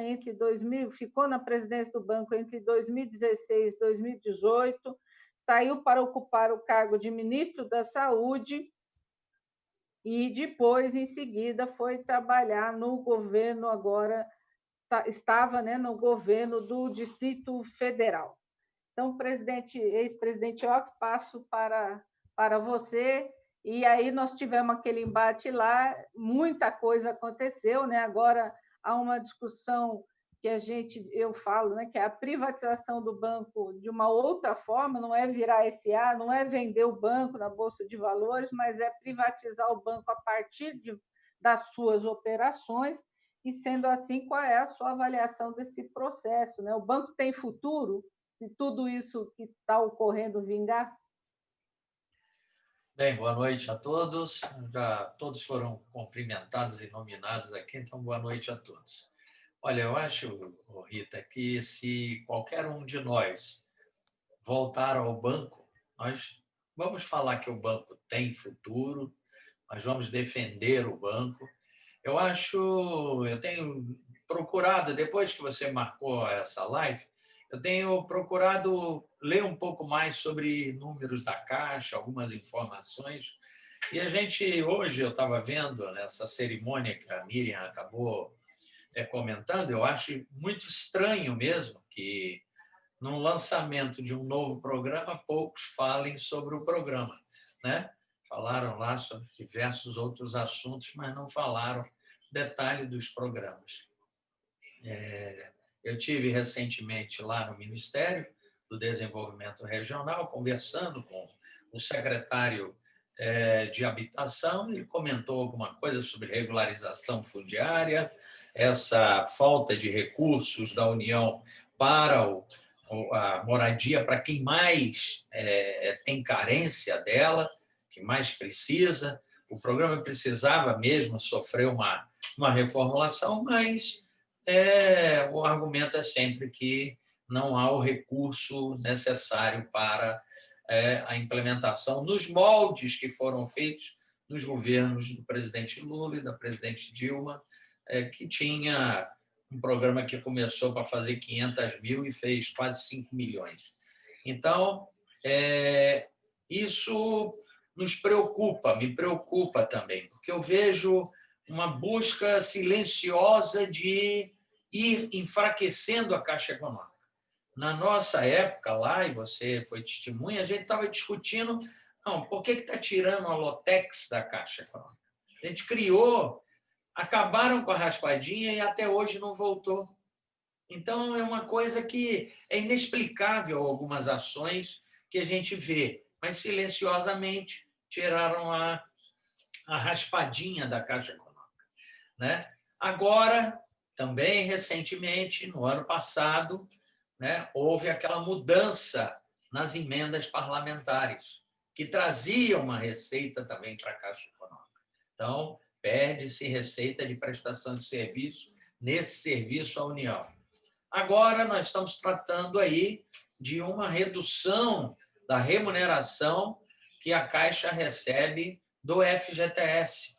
Então, para administrar todas as contas, né? E a gente não falou aqui no passado o quanto que foi importante a centralização dos depósitos do FGTS na Caixa Econômica, que deu transparência, que deu informação e que isso traz uma tranquilidade ao trabalhador. Então, nós estamos vivendo esses pontos. Para mim, ao analisar a medida provisória, eu acho tão estranho uma medida provisória que tem 2 artigos apenas, um que faz menção, olha, você pode mexer nas suas subsidiárias, comprar, vender e fazer tudo. E a outra, você diz apenas que essa medida tem validade até o final de 2021. Acho que é muito pouco para uma coisa tão importante que é a Caixa Econômica e as suas parcerias que nós temos. Como eu acho também assim um pouco uma falta de transparência quando se vende aquilo que tem maior valor dentro da parceria que a Caixa tem com os franceses, que era o seguro habitacional. É o seguro do financiamento habitacional. Esse era o que tinha mais valor. Então, isso foi feito meio rápido, foi feito sem uma informação, um oferece 1,5 bilhão, o outro oferece 1,520 bilhão, e aí como é que a gente... por que não botou isso num leilão, então, onde, olha, quem deu 1,5 milhão dá 1,550 milhão, quem deu 1,520 milhão dá 1,600 milhão. Então, essas coisas é que preocupam a gente. Agora, a Caixa tem um poder, e o futuro que eu vejo da Caixa, estou com 5 minutos aqui, o futuro que eu vejo da Caixa, a Caixa ainda tem um ativo muito grande, ainda inexplorado, que nós estávamos trabalhando, que o Nelson depois deu encaminhamento, que o Hereda começou esse trabalho lá com uma empresa de habitação, para a gente diminuir esses custos. Agora, é uma incoerência grande, né? Falar assim, hoje eu ouvi o presidente da Caixa falar, não, a Caixa nunca deu na sua vida um lucro tão grande. E realmente, né, lucro de 21 bilhões aí no exercício passado. Mas por que então privatizar? Por que isso? Qualquer governo gostaria de ter tranquilidade com as suas empresas, dando um resultado positivo. Acho que o Jorge Matoso trabalhou muito isso, o Danilo de Castro reergueu essa empresa naquela época difícil do FGTS, o Hereda deu encaminhamento, Maria Fernanda, todos que estão aqui, a Miriam, todos que estão aqui, deram esse encaminhamento para fortalecer a empresa. A empresa veio mudando de patamar. Quando, lá em alguns anos atrás, o lucro era 1,5 bilhão, 2 bilhões, aí passou para 3, depois passou para 6, e aí agora nós estávamos indo para um lucro de 12 bilhões, ali entre 10 e 12 bilhões. Para mim, houve uma alteração aí na visão que foi dada quando o atual presidente da Caixa entrou, e aí questionou o provisionamento e tal, e tirou um resultado que o Nelson e os empregados da Caixa fizeram na gestão do Nelson em 2018, e o resultado caiu. E eu queria até que o Nelson ouvisse isso, porque o resultado dele ia ser muito maior do que os outros resultados. Que bom que o Nelson deu um resultado maior, que o Pedro Guimarães está dando um resultado maior. Então, o porquê disso? Por que de fazer isso? O que nós temos é que desenvolver para o futuro, e a pandemia está trazendo uma reflexão que nós temos que fazer, que é o home office, que é como é que nós vamos tratar isso, se nós estamos saindo de alguns processos de OGU, que a Caixa tinha essa predominância dessas emendas, uma parte menor ia para o Banco do Brasil, o que nós vamos fazer? Né? Esse é o questionamento. O que os nossos engenheiros, o quadro técnico de advogados, o quadro técnico que nós temos todos. Então, eu acho que nós temos que desenvolver as nossas potencialidades. Nós temos condições de ter uma nova empresa de cartões, uma nova empresa de loterias, uma nova empresa de seguridade. Eu acho que nós temos que ter isso, mas trazer sustentabilidade. Eu lembro que, na época do Matoso, acho que a Fernanda, o Hereda, sempre se questionava, trazia-se esse assunto à baila. A Caixa é financeira ou a Caixa é social? Ora, nós somos social, mas temos que ter sustentabilidade. Essa era sempre a nossa discussão. Nós não vamos esquecer nunca que ninguém faz o que a Caixa faz. Ninguém quis fazer o Bolsa Família, ninguém quis fazer o Minha Casa Minha Vida, ninguém quis fazer, porque isso foi oferecido ao mercado. Né? Ninguém quer fazer, e até o próprio presidente atual quis que o Banco do Brasil ajudasse no pagamento do auxílio emergencial, mas ninguém quer entrar naquilo que dá trabalho, naquilo que vai atender aquele que precisa. Esse é o momento que a Caixa é chamada e fala assim: a Caixa vai fazer isso. E a gente faz, e a gente entrega, e a gente tropeça, mas a gente entrega para a população. Então, essa importância, eu acho que o empregado da Caixa, até os mais antigos têm mais do que, eventualmente, os mais novos, que não conheceram a história, mas esse sempre foi o desafio apresentado à Caixa para que a Caixa pudesse cumprir essa questão social. Então, falar de habitação, falar de saneamento, falar de benefício social, falar de atender a população mais carente, só se fala no nome da Caixa Econômica Federal. Mas isso tem que ser alinhado, e essa, para mim, são as grandes oportunidades da Caixa, isso tem que ser alinhado às oportunidades econômicas que nós temos. Se nós vamos, amanhã, falar de vender uma participação da minha empresa que é rentável, né? Aí isso é um outro momento. Mas hoje nós não podemos discutir e falar: eu tenho que devolver o IHCD de 11 bilhões, 12 bilhões que foi devolvido nesse ano. Por quê? Esse HCD foi dado à época pelos repasses quase que na totalidade do lucro da Caixa ao Tesouro. Então, uma forma de compensar, e o presidente Matoso sabe disso, o presidente Fernanda sabe disso, Hereda sabe disso, todos nós sabemos disso. Para compensar, criou-se um instrumento híbrido. Então, hoje, por que eu tenho que pagar o instrumento híbrido? O instrumento híbrido, o IHCD, ele foi uma compensação de eu, como uma empresa, e eu nunca vi uma empresa dessa maneira, chegar para o seu dono e falar assim, ó, tome todo o lucro, e nós não vamos fazer um reinvestimento dentro da empresa, eu não vou melhorar o meu nível de capital dentro da empresa. Então, nós temos condições, como Caixa, né, de ver um futuro para a empresa, um futuro promissor, porque ainda temos, eu lembrava das palestras lá do Fernando Nogueira, que ele falava, só o Brasil tem um mercado interno, só o Brasil tem uma capacidade de consumo interna que outros países mais desenvolvidos não têm. Então, eu vejo, sim, Rita, nessa pergunta, qual o futuro da Caixa, eu acredito muito que nós temos condições de lutar.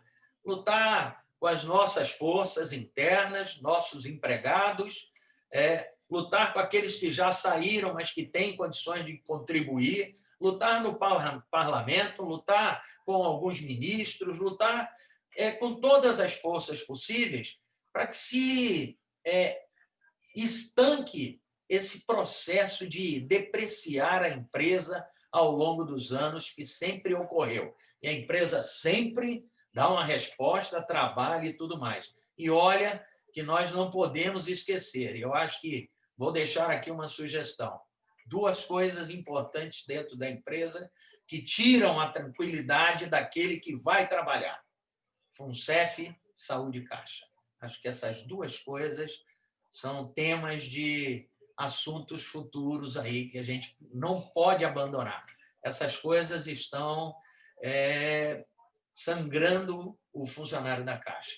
E o futuro que se apresenta nas discussões que a gente vê hoje, elas não são favoráveis aos empregados. Então, deixo aqui minha sugestão. Agradeço muito essa oportunidade de falar para todos e revê-los aí, principalmente Miriam, que eu não vejo há algum tempo, Fernanda também, Matoso, meu amigo Danilo de Castro e meu irmão Jorge Hereda, que de vez em quando eu vou visitar ele lá na Bahia.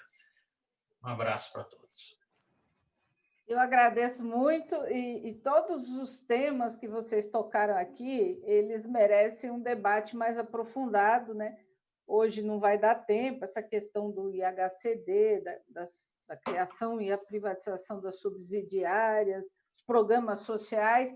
Então, nós vamos combinar, depois nós vamos fazer outras lives com menos, né?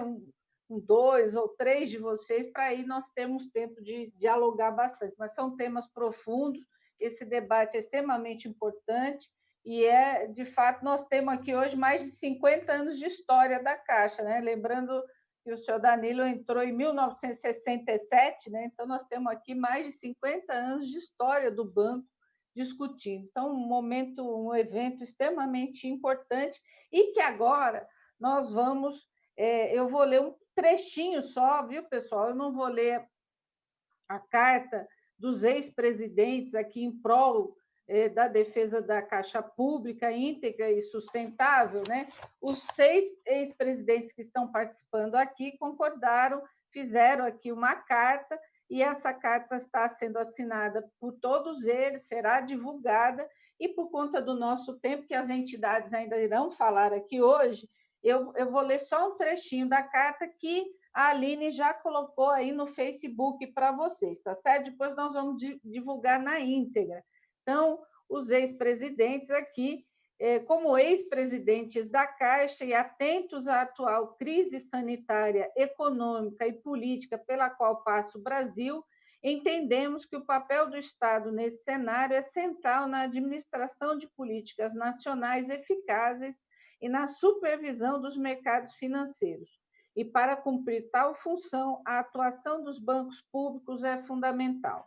Do nível do emprego, os investimentos estatais são fatores de estabilização econômica do nível de emprego, da renda, na medida em que, por não obedecerem apenas à lógica de mercado, asseguram um mínimo de expansão da demanda agregada, atuando como instrumento de políticas anticíclicas. Portanto, uma Caixa Pública íntegra e sustentável deve ser premissa para qualquer ação governamental que vise superar o atual momento do país. seu fortalecimento garantirá às futuras gerações a segurança de continuar contando com uma empresa pública presente em todo o território nacional, participando de políticas sociais de combate à pobreza e à desigualdade e capaz de contribuir para a superação da grave crise que ora vivemos no Brasil. Com essa convicção, viu, Miriam? Com essa convicção, firmamos o presente documento.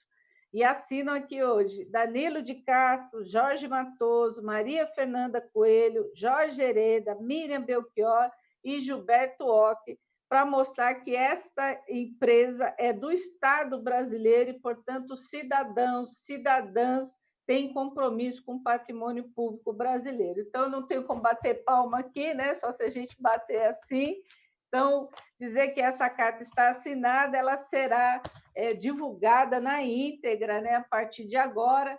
Eu sou muito agradecida e quero já em seguida aqui pedir de novo para o pessoal compartilhar, muita gente acompanhando a gente, e pedir agora passar imediatamente aqui para o Sérgio Takemoto, presidente da FENAI, para falar com a gente. Boa noite a todos. Boa noite, Rita, boa noite, Maria Fernanda. Em nome da Maria Fernanda, cumprimentar todos os presidentes da Caixa, ex-presidente da Caixa, cumprimentar os meus companheiros aí de entidades. Parabéns, Rita, pela bela iniciativa. Agradecer a presença de todos os ex-presidentes. E assim, a gente só reúne esse número de pessoas, número de ex-presidentes, quando a gente faz uma festa ou no momento de crise, né? Eu acho que nós estamos passando, infelizmente, não é uma festa que a gente está reunindo vocês, mas essa crise já demonstra, só a presença de vocês demonstra a gravidade do momento que nós estamos passando. E isso é fundamental, a gente ter essa unidade, porque somente com unidade a gente vai conseguir superar esse momento e a gente vai conseguir construir o futuro que o país merece e que precisa da Caixa. Então, é fundamental essa unidade com todas as outras entidades, a FENAG, a de você, a ANEAR, né? A Audicaixa, porque só dessa maneira a gente vai conseguir superar esses grandes desafios que estão colocados. Nós, como já foi dito aqui, nós nunca passamos por um momento tão difícil, mas em outros momentos nós já vivenciamos e superamos com essa unidade que está presente aqui. Então, parabéns a todos e saibam que podem contar com a FENAI. A FENAI vai estar sempre junto na defesa da Caixa 100% pública e na defesa de um país mais justo, mais democrático. Boa noite. Por sinal, só destacar aqui que a FENAI, todas as entidades, mas a FENAI se superou muito nos últimos anos, extrapolou só a questão da defesa da Caixa e se tornou uma das maiores protagonistas da defesa do patrimônio público, das empresas públicas. E ontem inovou mais ainda, né? Porque conseguiu, como é que é a projeção em prédio, né, do debate dos empregados e da defesa do banco, né, inclusive na matriz da Caixa, prédios em Brasília. Então, eu achei um fenômeno, assim, acho que os empregados também ficaram. A crise é muito ruim, lógico, milhares de pessoas falecendo, e nós temos que lamentar isso, mas também ela nos obriga a sermos criativos, né? A buscar saídas, e a FENAI, a PCF São Paulo conseguiram buscar uma saída para expressão, né? Expressar o desejo dos empregados nesse processo. Muito bom mesmo. Quero passar aqui para a minha amiga Ana Cláudia de Vasconcelos, presidenta da Divocef.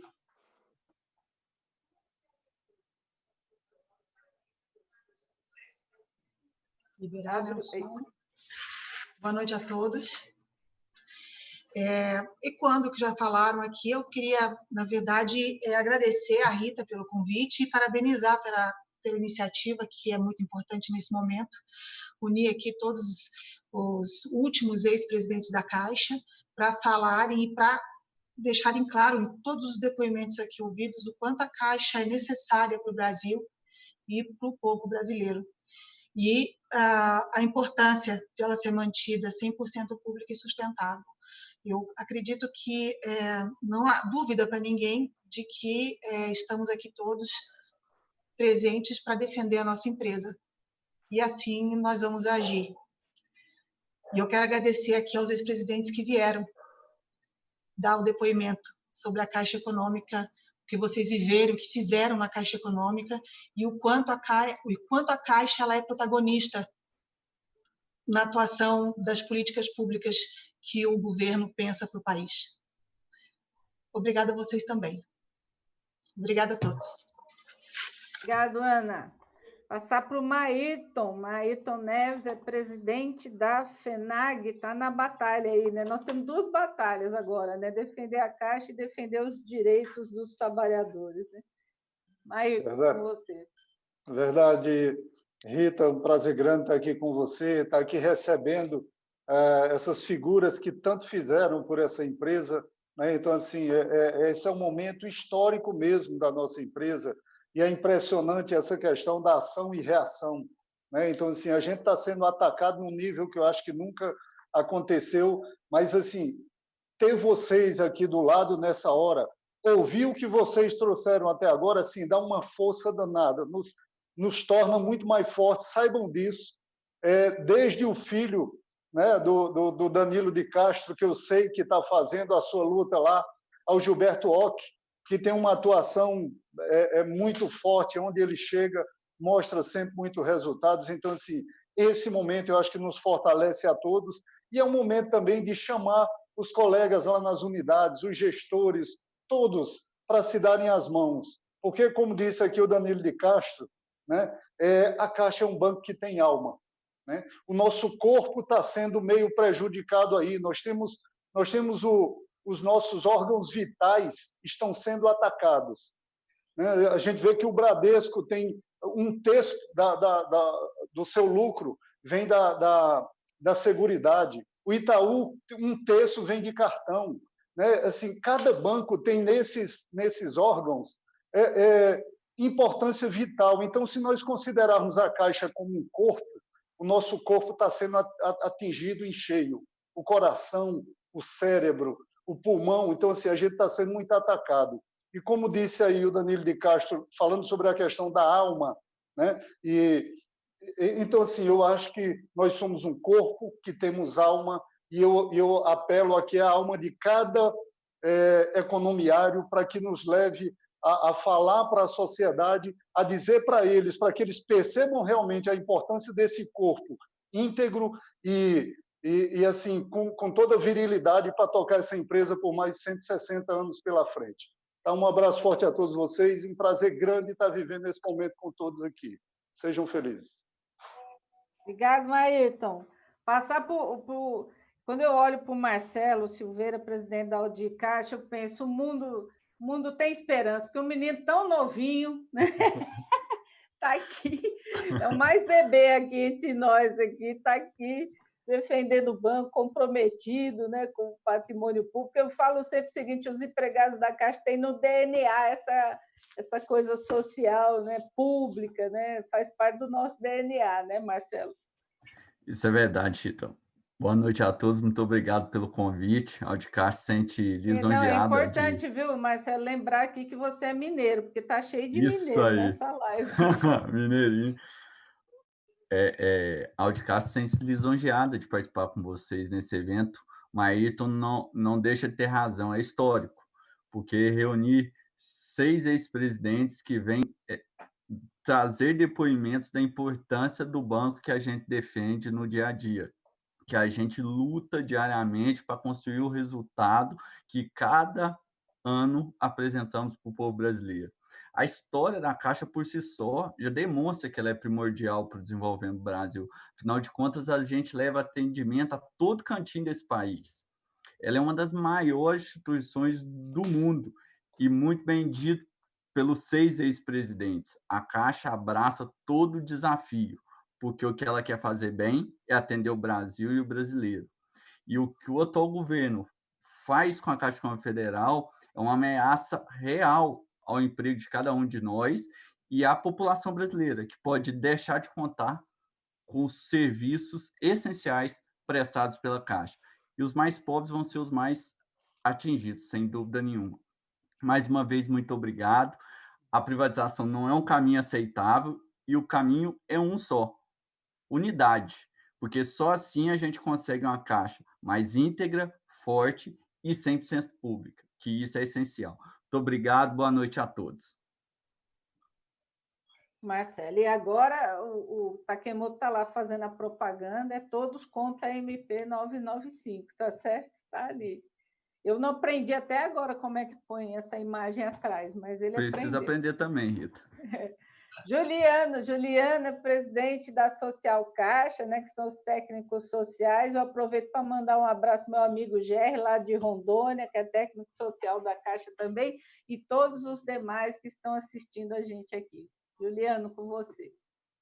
Obrigado, Rita. Um abraço para você também, de todos os assistentes de projetos sociais da Caixa, que estão aí Brasil afora, inclusive ajudando nesse momento aí de pandemia aos brasileiros que tanto precisam do auxílio emergencial, né? Então, os colegas estão ajudando a acessar.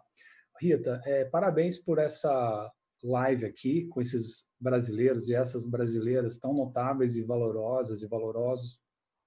Você que tem congregado tão bem as entidades da Caixa, tem nos liderado, tem demonstrado que você será, sim, uma ótima presidenta da Caixa, viu?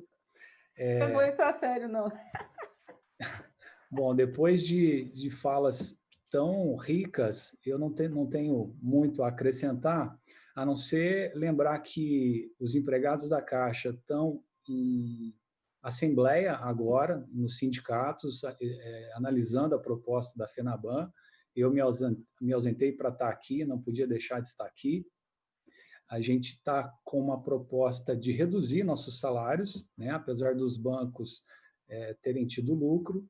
Então, eu penso no que foi dito aqui, de que é ruim para quem a Caixa continuar dando o resultado que está dando, né? A quem a Caixa está incomodando, dando o lucro que está dando, né? Só posso pensar que é a concorrência, né? E o argumento da concorrência, eu ouço que a gente precisa deixar para o livre mercado, enfraquecer a mão do Estado, porque o mercado vai se resolver. E a gente sabe que, ao longo da história, a qualidade de vida da população só melhorou quando os trabalhadores se uniram, quando as desigualdades foram reduzidas. Então, as presidentas e os presidentes da Caixa que estão aqui, eles ajudaram o país a reduzir suas desigualdades. E a gente precisa da Caixa para continuar, né? Não posso deixar aqui de cumprimentar meus colegas das demais associações, esses valorosos lutadores, voluntários nessa tarefa de defender o nosso banco e melhorar as condições de trabalho, porque a gente entra na Caixa por vários motivos. Às vezes porque alguém fala para a gente prestar o concurso, mas a gente só fica se a gente realmente tem essa vocação, sente essa vontade de fazer a diferença no nosso país. Então, a gente tem um compromisso com a população brasileira de reduzir essas desigualdades, de desenvolver o país de uma forma sustentável. Então, eu estou muito grato de estar aqui, tenho uma verdadeira admiração por esses presidentes, por essas presidentas que eu pude estar sob o comando delas e deles, e mando um abraço aqui para os meus colegas de associação, para o pessoal que está assistindo a gente. E, Rita, mais uma vez, obrigado e parabéns. Obrigada, Juliana. Antes de passar para o Geraldo, que é quem vai fechar a nossa noite aqui, dizer que me mandaram um recado aqui para lembrar que o STF está chamando para si aí, depois de alguns anos, o julgamento de uma ação que pode autorizar a demissão de trabalhadores que entraram nas empresas por concurso público.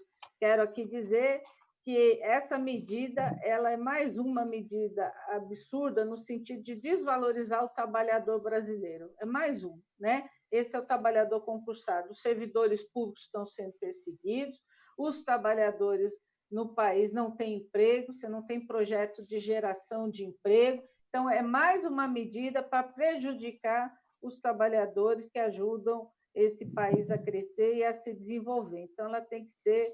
É óbvio que não foi julgado ainda, mas mesmo antes do julgamento, nós já temos aqui que dizer que nós somos contra qualquer atitude que venha a tirar direitos, até porque os empregados, para quem está não ouvindo, empregados de empresas públicas, ou mesmo o servidor público, ele pode ser demitido, sim, desde que você tenha um processo administrativo, seja julgado, seja colocado como feita a demissão de forma motivada. Então, há critério, não é que não tem critério, tem critério. Agora, demissão imotivada, eu, na realidade, não defendo para ninguém. Acho que o trabalhador tem que ser respeitado e as demissões deveriam ser todas justificadas, se tiverem que ocorrer, justificadas.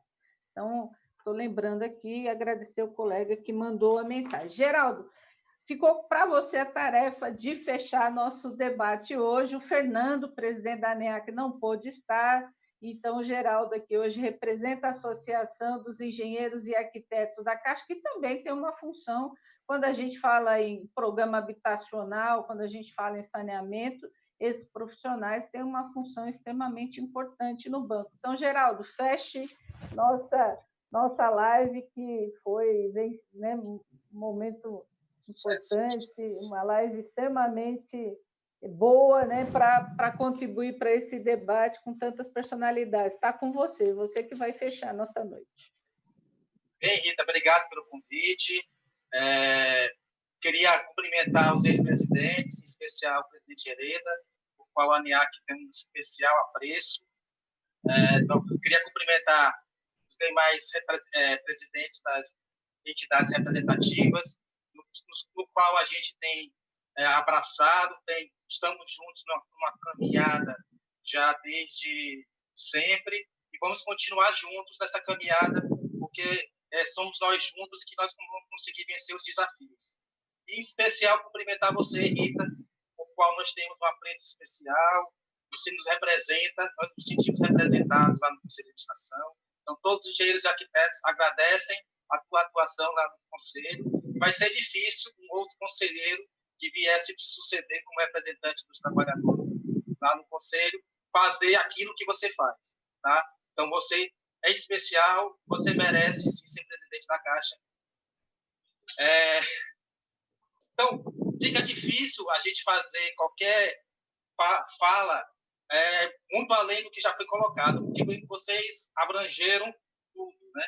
Que se podia imaginar no trabalho que essa empresa, que vai fazer 160 anos no ano que vem, trouxe e traz para o Brasil, tem muito a trazer ainda.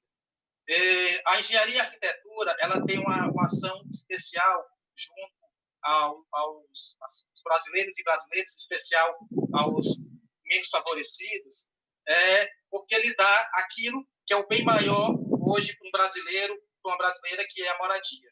Então, a moradia é algo que não tem como se mensurar, né? Você construir algo para alguém que vai sair ali de uma área alagada, vai sair de uma área de risco e vai trazer tranquilidade, não só para ela, mas para toda a sua família, às vezes por gerações. São gerações que moram conjuntamente no mesmo ambiente, e isso não tem preço. E é com esse gesto, em cima de um programa que fez muito sucesso, que foi o Minha Casa Minha Vida e foi o PAC, em que a engenharia e a arquitetura da Caixa foram chamadas por um grande desafio, tiveram um grande êxito, que a engenharia e a arquitetura da Caixa abraçam essa causa contra a MP 995, que é um retrocesso e que vai, sem sombra de dúvidas, impactar a ação da Caixa nas políticas públicas. Então, se quisermos continuar como principal agente de políticas públicas do país, do Estado brasileiro, é preciso que a Caixa continue única, continue 100% pública. Obrigado a todos. Obrigado, Geraldo. Só dizer que o meu mandato no Conselho, a gente só tem essa capacidade de organização porque tem apoio das entidades e dos trabalhadores, né? Nenhuma andorinha sozinha faz verão, tá certo? Esse é um trabalho, na realidade, parece individual, porque eu sou única de 8, mas, na realidade, é um trabalho coletivo que envolve muita gente, e todos vocês aqui, inclusive, dão um respaldo para isso. Pessoal, foi muito bom estar com vocês aqui hoje. Quero agradecer o seu Danilo de Castro, o Takemoto, o Marcelo, o Jorge Hereda, o Geraldo, Juliano, Ana, Maírton, Miriam Belchior, Gilberto Ock, Jorge Hereda, Maria Fernanda. Foi muito bom, foi um debate rico. Ficamos aqui 2 horas, muita gente acompanhou a gente aqui essas 2 horas. Quero dizer que esse se tornou um ato, na realidade, que vai reverberar, né? Vai ganhar uma maior dimensão com a divulgação desse documento e com a representatividade de todo mundo aqui. Vai ganhar repercussão na defesa dessa instituição que é centenária e, obviamente, em defesa de um Estado desenvolvimentista. E para dizer para as pessoas também que estão assistindo a gente, que todo mundo já colocou isso aqui, mas vivemos um momento de grande instabilidade política, econômica, social, de pessimismo, né, de notícias ruins, mas eu entendo que esses momentos difíceis da nossa vida, inclusive muitas vezes difíceis do ponto de vista pessoal, difíceis do ponto de vista do país, do mundo, eles também são momentos para que a gente possa repensar o mundo, né? Que mundo nós queremos? Um mundo para poucos ou um mundo para que as pessoas vivam bem e felizes, né? Que mundo nós queremos? Não pode ser esse mundo onde a riqueza é algo exacerbado, que está na mão de pouquíssimas pessoas hoje, dominam o mundo do ponto de vista financeiro, enquanto uma grande maioria passa fome e necessidade. Então, a pandemia veio nos mostrar o tamanho da desigualdade social e que é possível mudar. Mas, para mudar, nós temos que acreditar nessa possibilidade, cada qual fazer seu esforço. Então, é um momento também de superação, de resiliência e de capacidade de criar esperança, que a esperança não está dada, né? A gente cria ela a partir do momento que a gente age para que as coisas mudem. Então, boa noite a todos, obrigado para vocês, muita paz no coração e todo mundo se cuide, que o vírus continua por aí circulando, tá certo? Obrigado, gente, valeu. Boa noite. Muito bom, muito bom. Tchau. Obrigado, seu Danilo, obrigado. Tchau, obrigado a todos. Obrigada, Rita. Obrigada, Rita. Obrigada.